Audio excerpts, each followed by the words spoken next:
জায়নবাদী ইসরায়েলের বিরুদ্ধে সম্মিলিতভাবে জিহাদের ডাক দিয়ে ফতোয়া জারি করেছেন তারা। গাজায় দুনিয়ার সকল মুসলিম এক হও, এতে শামিল হবার জিহাদের জন্য প্রস্তুত হও। মুসলিম বিশ্বের ধর্মীয় এই নেতারা বলছেন যথেষ্ট হয়েছে, এবারে আর বসে থাকা যাবে না। গাজায় হত্যাযজ্ঞ।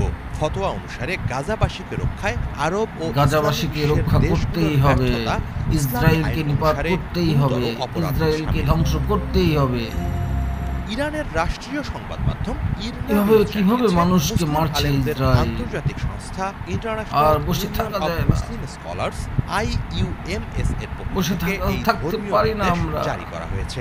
আলেমদের প্রতিনিধি ইসরায়েলের সকল পণ্য বয়কট করলাম, আল কারাদাগি এটি ঘোষণা করেন। ইসরায়েলের সকল কার্যক্রমের বিরোধিতা করলাম।